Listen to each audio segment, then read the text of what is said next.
Hello everyone and welcome back to the Great Book of Grudges. My name is Nathan. A little shorter video today as it doesn't really need too much, as we're going to talk about some changes to Kairos, Fate Weaver, some confusing changes. Interestingly enough, it's very Tzeentchian. So here we are in the tip of the Southlands with Kairos Fate Weaver. This is his start in the Immortal Empires campaign.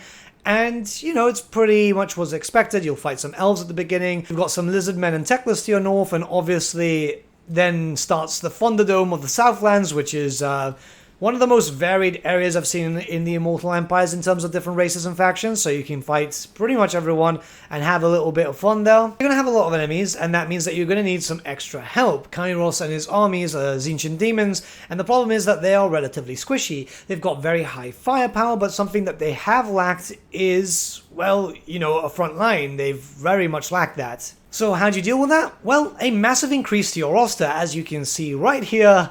Yeah, big increase. So if you do own the Champions of Chaos DLC, all the units that are available to Tzeentch, so anything that's God marked, will now be transferred to Kairos too, meaning that you've got access to Marauders with Spears, Chaos Warriors with Halberds for anti-large, Chaos Chosen, pretty much everything that was added there. So if you want heavy armor to protect your pink horrors, your blue horrors, your flamers, pretty much anything, well, now you've got the protection. Now you've got everything that you need. Again, you'll need to own the DLC for this, so if you don't own the DLC, you won't get access to these units. You will get access to the Chaos Warriors of Tzeentch with Halberds, however, as they are considered an FLC unit. They're not actually part of the DLC, so you'll already have something in case you don't want to buy the DLC. Now you might remember that I did say there was something strange about this at the start of the video, and this is what it is. So, the skill lines are a little bit changed, not so much. The red skill line, the first section, doesn't really boost up your Chaos Warriors. It doesn't do anything. However, the second section, which is the rank 7 and above stuff, that does. This is for Kairos Fate Weaver specifically, and it's a bit of an odd thing because, well, you don't really need the Chaos Warriors with Kairos. Kairos is very strong in his own right because he has a lot of spells unlocked already and so on, but it's something that is very strange. And this is something that transfers to the generic lords, kind of like if you've got two different races within your actual faction, which, yes, you do, but this is what I mean. So you've got access to the Chaos Sorcerer Lord of Tzeentch, which it gives you access to Lord of Tzeentch and Lord of Metal, just like the Heralds. And yeah, you can pick them up, you can start a new army with them, but this is where things get a little bit different. So the red skill line is better, much better, because they use the skill lines of the Champions of Chaos rework. They've got dedicated skills for warriors, dedicated skills for the demons too, everything that you're kind of used to from already seeing all the stuff from the Champions of Chaos or even the Warriors of Chaos rework. It's just objectively better. You won't be able to boost up your demons very highly, and if you want to go on a pure focus of just demons, I would suggest then going just with the Heralds, because the Heralds are better for just pure demons. They're very much in the same skill line as Kairos, but if you want to go back and you want a healthy mix of both, then you'll have to go for a Chaos Sorcerer of Tzeentch. This is, of course, if you want the benefits, which you very much do, because it's just how it makes sense, doesn't it? Now, yes, you do have a lot of units, so the tech tree does also boost up some of them, the Chaos Warriors, the Marauders and stuff like that.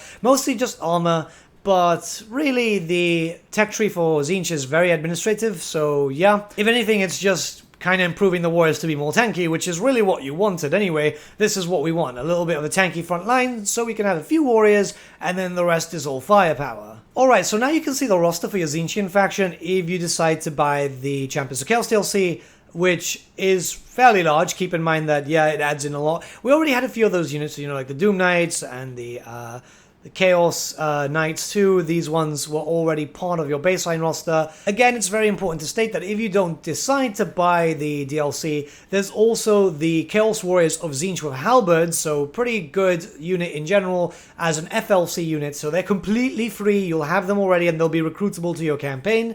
So that's actually already quite good, as you'll already get your front line. This is if in case you want them with shields, you want some chosen or just some general other units just to add some more variety. So what I'm going to do now is showcase a little battle, and I'm going to play in a defensive way. The idea is to show more or less how I've been playing my Kairos campaigns, which I'm going to do a stream of it eventually. It's just right now I'm focusing on the Champions of Chaos stuff. I've got a randomly generated Khorne army, and this army is obviously going to be a hard hard counter to me because they're more resistant to magic, they're more resistant to spell, and yeah, you know, they should be better off to me. It's randomly generated. Interestingly enough, it's focused a lot on Marauders. I think that the random generation just kind of focuses on trying to bring cheap, cost-effective units a lot now, which is strange. It's a custom battle, of course, but even then, the Warriors of Chaos are still naturally resistant to quite some magic, so the idea is just to see how it goes.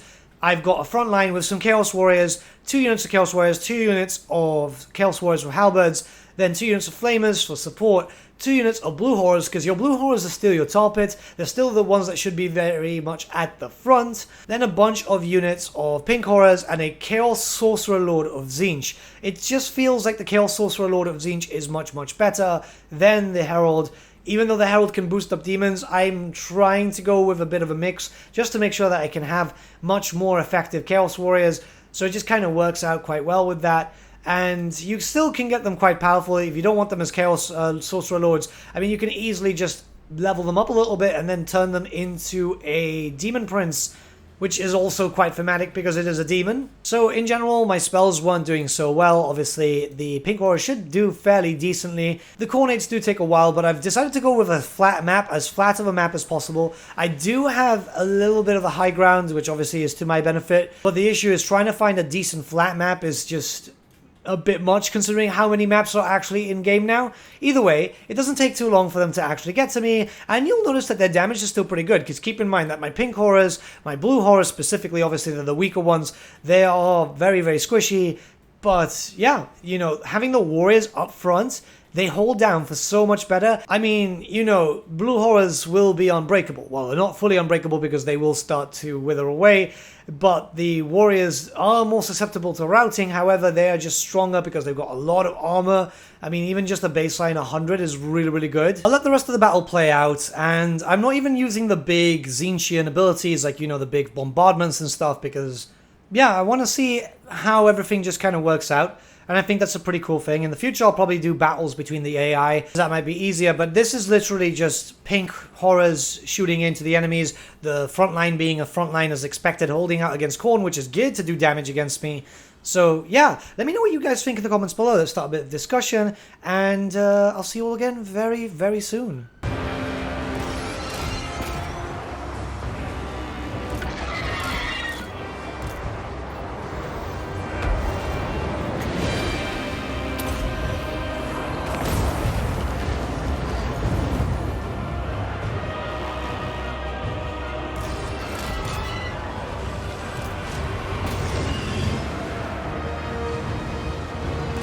Conjurer of Char.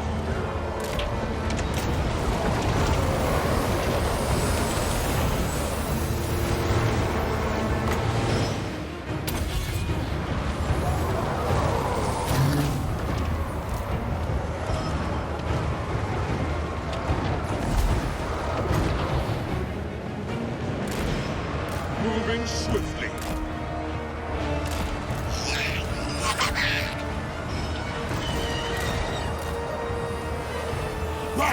Fall back!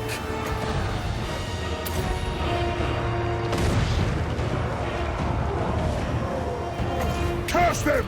Retreat! Break bodies and minds!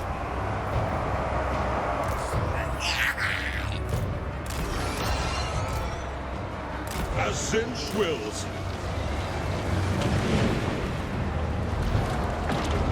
Where Tzeentch requires.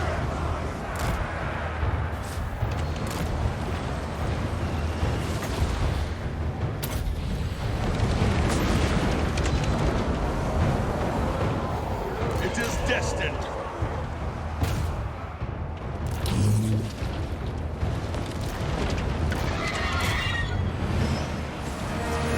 Lord of Change.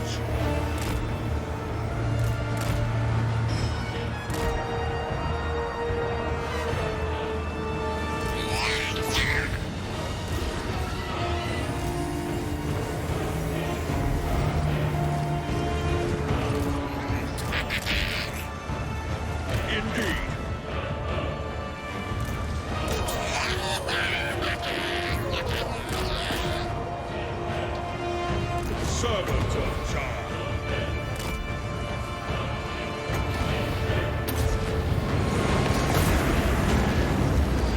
Death is fated. Destroy them!